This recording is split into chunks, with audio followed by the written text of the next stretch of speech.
Hey everybody, welcome back to excuse me, Tim Travels. It's Terry, your host. So real quick, college football season's fully underway. Tomorrow Iowa's playing, Nevada. And so I'm going to make a prediction on the outcome of the game. And I'm on record. I said this last year, but I'll say it again this year. People have been making fun of me and trolling me, like people that know my connection with Iowa. So, in fact, a friend sent a TikTok of a British student who is at Iowa studying, and she said basically that the Queen died after watching Iowa's offense last weekend. Anyway, that could be true. Like Kirk Ferentz and his son Junior could have killed the Queen. So there you have it, right? But anyway, I'm going to make a prediction for tomorrow's game. Iowa's going to win this game. They're going to win it by the following. The defense is going to get a pick six, but the field goal kicker is going to shank it and miss. And then, so it's going to be 6-0. Then Nevada is going to get a field goal, and it's going to be 6-3. Then Iowa's offense is going to go 3 and out, but because Iowa has a punter that's like sick, Torrey Taylor, I think that's his name. Yeah. Anyway, they're going to pin Nevada back in their own end of the field. Iowa's defense is going to produce a safety. It's going to be 8-3. And then Iowa will eventually get a field goal.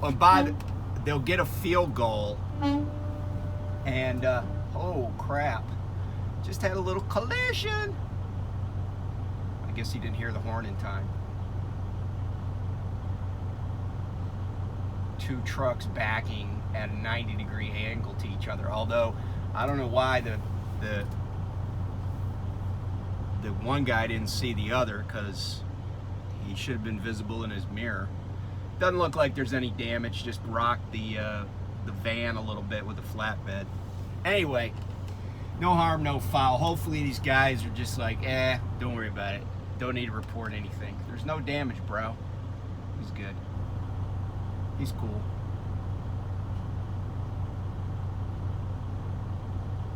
Anyway, sorry, got distracted by the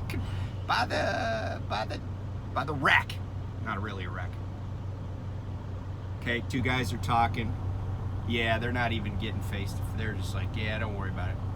So that's cool. That's good. That's good. You have a little mishap. There's no damage to either truck. Just move on with life. There's no argument or anything. All right, so they just fist bumped. Great outcome. So what was I talking? Oh yeah, Iowa. So they're going to win this game by a final score of 12-3. But I want to just mention something, because I like history, and I went back while the Tim Travels Crack research staff went back and checked college football records back to 1623. They went back in the archives all the way back to 1623. And apparently there's no team in the history of college football that has a 500 record after 2 games in the season that has an offense that sucks as bad as Iowa's. So I mean, to say I'm not optimistic would be like a huge understatement. But anyway, because they haven't really even gotten into the Big Ten schedule. I mean, I've seen some other Big Ten games. I don't know who they beat, honestly. I don't know who they beat. Because I watched the Illinois-Indiana game. Illinois looked pretty solid, although they lost at the last minute. I think Purdue's probably got an okay team. Wisconsin, but then again, Wisconsin's been up and down. They don't seem to be consistent. I feel like, I don't know. I just don't know. The Big Ten West right now is just not. There's just not a lot of cylinders that they're hitting on. But anyway, so that's that. So I read an article in The Atlantic, which is a great publication, by the way, and it was about Cats. Not the play Cats, the Andrew Lloyd Webber play, but cats, and in particular, house cats, domestic felines. And the premise of the article was like, how far could a cat fall and survive? And the first thing they referenced in the article was this finding that was presented at the French Academy of Sciences in October of 1894 by I think he was a physicist, and his name was Etienne Jules Marey. And what he did is he had, by this point in the evolution of photography, they could take pretty high-speed photos, right? And so what he did was he did an experiment, because up to that point, people knew that cats, domestic cats, could, go from incredibly high heights and land on their feet and be uninjured, right? But part of that knowledge was this notion that the reason the cat could do that is because they had propelled themselves off of a structure, whether it was a tree or a building or a ledge, or even, the top of the china cabinet at the house, right? They propelled themselves off a structure. So Marey did an experiment where he held a cat upside down. So the cat's feet were up, right? Its feet were up, and he drops the cat, and they took high-speed photos of this. And he doesn't drop the cat very far. But what the photos showed is when the cat was just still and then dropped, it still could land on its feet. But really, what was the amazing thing to the Academy was that how the cat manipulated its body to get its feet down, okay? And to be able to stick the landing. And so this story, it's just incredible, because I think animals are cool, right? I actually saw a Prime driver yesterday at a truck stop, and she had a really pretty, tabby cat in her truck. But the thing is, right, apparently cats and this does not apply to big cats. This is not something you're going to see, like a lion doing, but domestic cats have one of the most flexible skeletons of any mammal. And what they're able to do is create inertia. They're able to, because of how they can bend their body, they're able to push off their own body. Part of their body is able to push off another part of their body because their skeleton is so flexible. And they described it where you drop a cat upside down, and the cat first gets its front quarters, its front paws pointing downward. And it does that by leveraging the back half of its skeleton and body. And then what it does is when it gets its head oriented, right? Because you think about divers, like platform divers, how when they dive, right, they want to snap their head around to orient it to the surface of the water so they can get their body straight, right? The cat does that, but what happens is it happens in a split second, and then the cat uses the front of its body to push off of for the hindquarters to line up.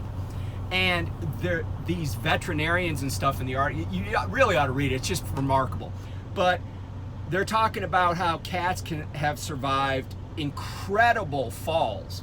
And what they also surmise is a cat that weighs about, say, 10 pounds will reach its terminal velocity after just a few seconds. So a cat will not be moving any faster when it gets to the ground, falling from 30 stories or 3 stories. And so while cats do get injured falling from, heights and landing, sometimes they break a leg, sometimes they have lacerations.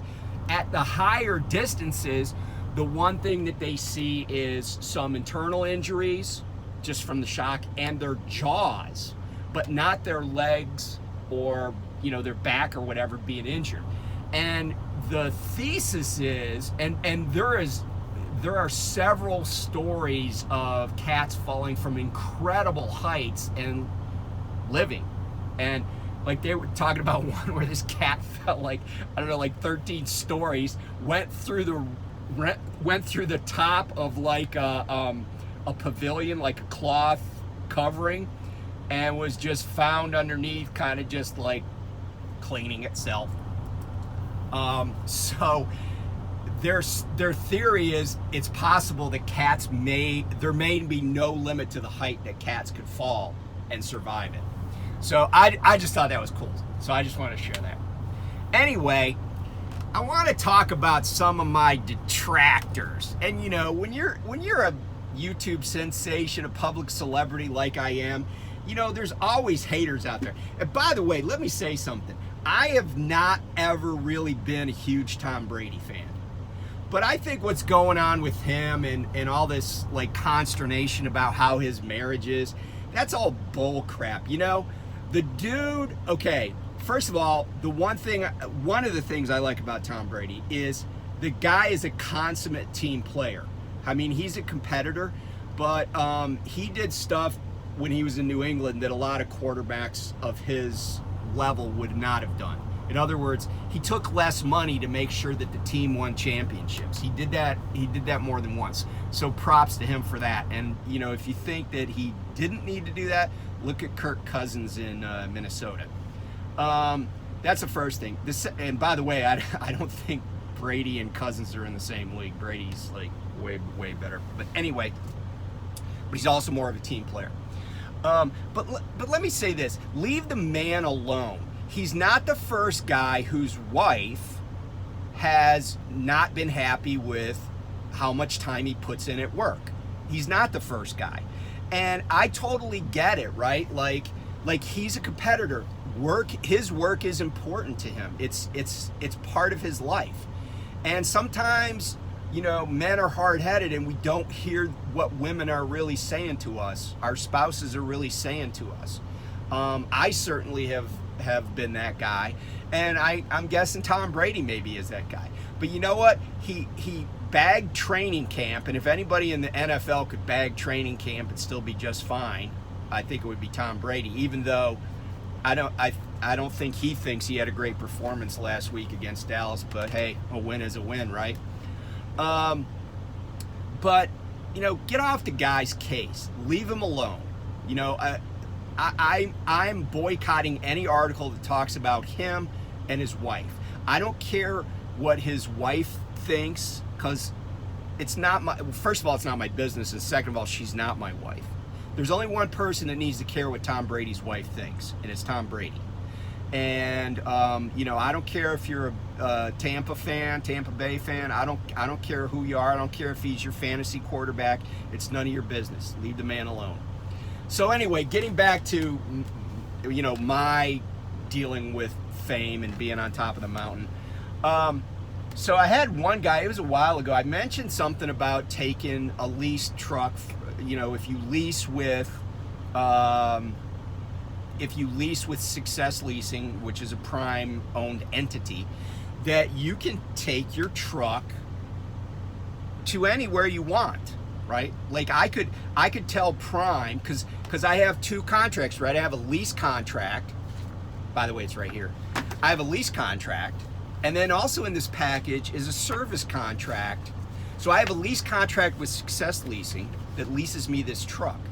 Then I have a service contract with New Prime Inc., okay, that says that I'll carry for them and I get to use their operating authority, okay? But if I didn't want to carry for New Prime Inc., I could go to another carrier. In fact, I could lease a truck from Success, at least under the terms of this lease.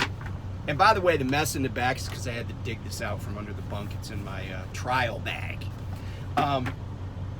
But I could take this truck and I could change carriers every 6 months. As long as I had operating authority, and as long as the person operating this truck is approved by Success, right? In other words, they got to be, CDLA, they got to have a good drive, right? They don't care. And so this guy was like, oh, that's not true. Show me your lease. Well, here it is, pal. I don't remember the guy's name. But here it is, right here. Section 7, this is of the lease. And here's my initials, the date I signed it, 5/10. This is on page 212. This is the lease. It says use. And I'm going to get it really close so you might be able to actually see what it says. So there it is. And you can take a screenshot of that and read it for yourself. But basically what it says is this. You shall ensure, so this is the driver part. You shall ensure that all drivers are competent, licensed drivers and DOT certified per FMCSR and who are under your control and direction, that they will not abuse the tractor and will operate it with reasonable care subject to the provisions of the agreement, right? Pretty standard stuff, right? Then it says, you agree to notify Success of the name of any motor carrier to whom you lease the tractor. In other words, they're like, hey, whose authority are you operating under? Notice it doesn't say, we assume you're leasing to Prime or New Prime Inc. It just says, let us know who you're leasing to, right? It doesn't say anything about Prime. Then it says, in the event you move the tractor from one motor carrier to another, so you can have multiple companies that you affiliate with, you agree that you will comply with all government regulations, including obtaining the appropriate insurance. Okay, that makes sense, right? You're leasing the vehicle, right? You're responsible for the insurance. You may not move the tractor from one carrier to another until and unless you are current on your lease payments. Now, that's pretty standard, right? You can't be, because if you're not current on your lease payments, you're in breach of the lease agreement. So why would they let you invoke a term that's beneficial to you if you're in breach, right? Because they might want the truck back if you're in breach. Unless you're current on your lease payments to Success and do not otherwise owe Success any money under the terms of the lease. So, there you saw my lease, right? And just admit that I was right. I can take this truck, any Prime lessee can move their truck to anybody else if the terms of the lease are like that. Now, I will say there's another provision in there, and I think I've mentioned this before. There's another provision in the lease that says that Success has the right to, I don't want to say it's a lien because it's really not, but they have the right to payment from any trucking company that you work with. So for example, when I got paid today, right, my settlement, it said, oh, they took out the truck payment, the APU payment, and they sent it to Success, right? So Prime said, here was your gross, here's what we deducted, here's your net, here's what we're putting in your bank account. But they took out the payment. But that's normal. That is not some crazy ass thing that Prime's doing or Success is doing to like keep the man down, right? That is very, and by the way, if I was writing, when I read a document, a lot of times I go, well, would Terry the lawyer have written it like this to protect his client? Like, they have the right to protect their interests, right? So I don't have an issue with it. Okay, so I put that to bed. So back off, man. And then the second thing is, I had this chucklehead, because I've kind of talked, I've talked a few times about U.S. Express, right? And let me just say up front, I'm not a U.S. Express hater, right? Like, I don't flip their drivers off. I don't like throw piss bottles on, on the property at their terminals or anything. I don't hate U.S. Express. My interest in U.S. Express as a guy who tries to share information with other truck drivers is simply this. U.S. Express is a horribly underperforming trucking company that is publicly traded, so I have information about them. I know what their numbers look like, because by law they have to disclose that information because they've availed themselves of the public markets, okay? And the public markets are like the New York Stock Exchange or the NASDAQ, right? Where they're publicly traded, okay? I think a lot of people don't really understand when I say publicly traded. I don't think they really understand what that means. Like Prime, for example, Robert Lowe, he could be selling stock in the company, right? But it's not listed on an exchange. It's not listed on what's called an SRO, okay? A self-regulated organization, right? As deemed under the Securities Exchange Act of 1934, okay? But I just kind of started paying attention to USX because they so grossly underperformed their peers during a period post-COVID. Well, we're not post-COVID, but you know what I'm saying, after the vaccine came out and people just started getting out of the houses and you know, we had this, everybody was just flush with cargo to haul, right? Like everybody was, guys on the spot market were getting $6, $7, $8 a mile with fuel surcharges, yada, yada, right? And we talked all about this, the gold rush and everything, right? But I have not said really anything about U.S. Express that wasn't either factual, like based on what they actually put out. Like when I said, oh, this is how much debt the company has, I didn't make that crap up. I looked at their balance sheet, right? It's public information. And so anyway, and you know, but I have opined that their management is substandard. I mean, what else would you say, right? I got other truckload carriers like Crete, well, Crete's private, but like peers of theirs. So like Knight Swift or Heartland Express, you know, some of the, I think Martin is publicly traded, you know, other publicly traded truckload carriers, irregular route truckload carriers, okay? They grossly underperformed. And then they started Variant. And I'm always suspicious about, you know, like smoke and mirrors, the little shell game. You know, oh, wow, well, this is the secret sauce over here. This is, well, we started Variant. The trucks are silver grayish, and that is the killer app. That's going to mean they're successful. I'm not a stockholder in USX. I'm not saying there's not potential to make some money there, because you know, you could buy them at $2.30, and if you bought 1,000 shares and it goes up to $3.30 and you sell, that's a nice little profit. But I talked about this, and I talked about especially Variant, because I think it's not fair to truck drivers who maybe aren't as sophisticated and maybe don't understand how to read some of the tea leaves when looking at a company, okay? And I have knowledge that some people don't, and I just wanted to share it. But this guy came on and he made a whole bunch of comments, and then, you know, I was like, you're full of crap. And maybe he was trolling me because some of the stuff he came up was just preposterous. But one of the things he said that kind of set me off was this.